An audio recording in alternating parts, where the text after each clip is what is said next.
Welcome to Godseeker. This is Elizabeth Fulgaro. The current message: old news. My husband is interested in defunct sports leagues, those organizations with teams which were and now are no longer. Sometimes the teams only existed for the breath of a season. Other times they were around for a while, but their time has passed.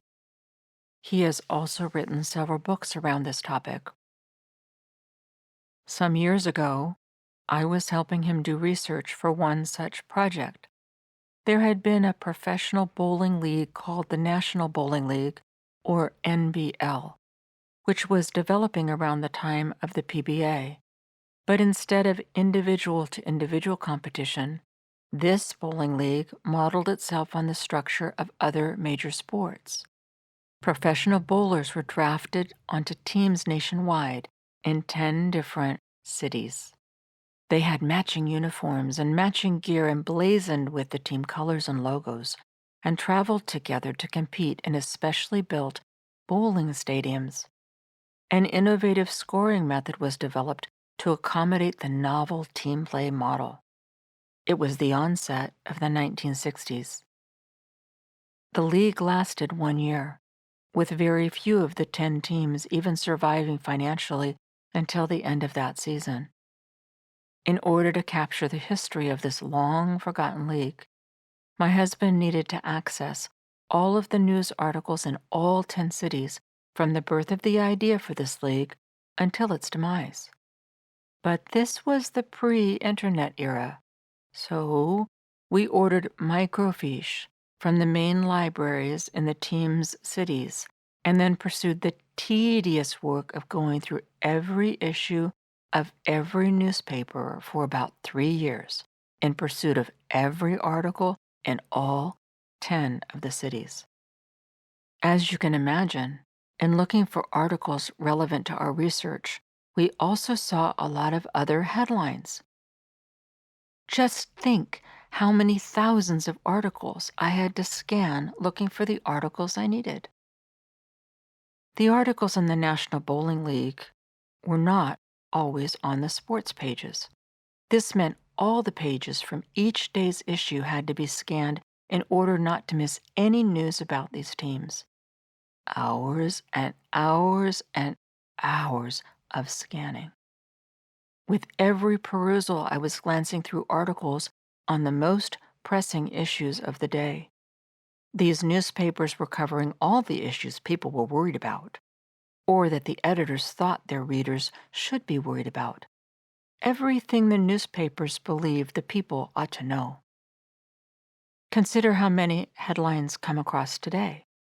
Some of them have good advice for your now, and then there are others which are not about what have been, but based on a variety of experts of what might yet come. At the least, these invite you to become concerned. At the most, they might tempt you to be anxious or panic. There are also stories of those people who are prominent and considered important. We call them celebrities. The meaning of the word celebrity means these people were literally to be celebrated.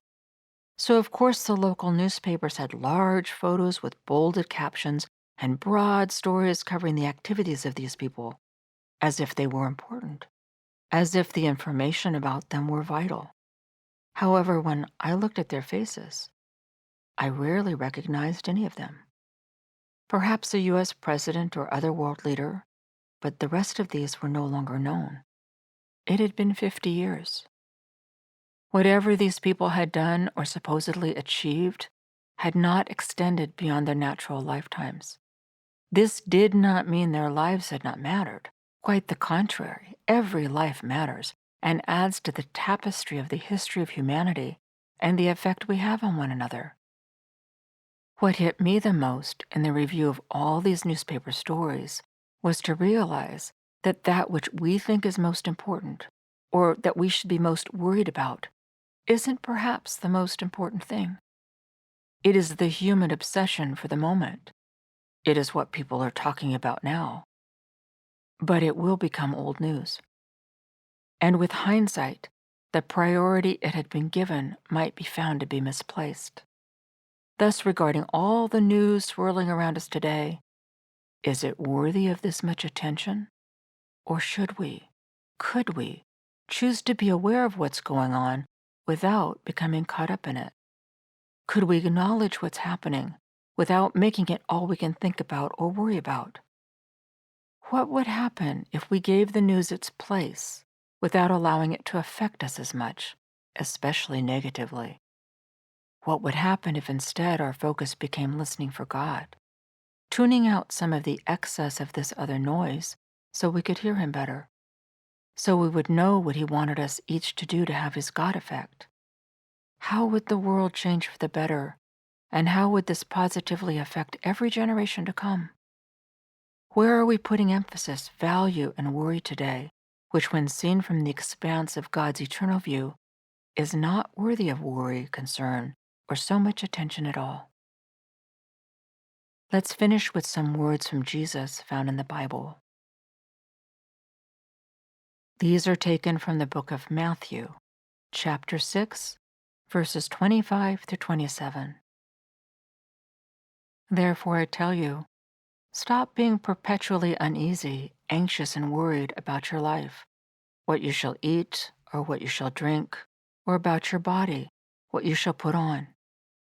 Is not life greater in quality than food, and the body far above and more excellent than clothing?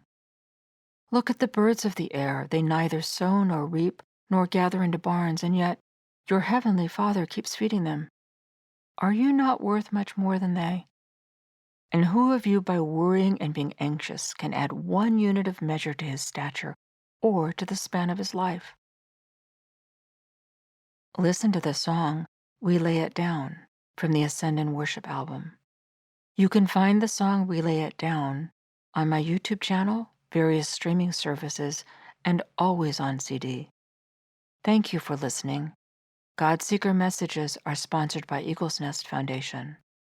This is Elizabeth Fulgaro. I am praying for you. Until next time, use the song We Lay It Down to help lift your thoughts to God and trust Him while letting go of worry, and keep seeking God.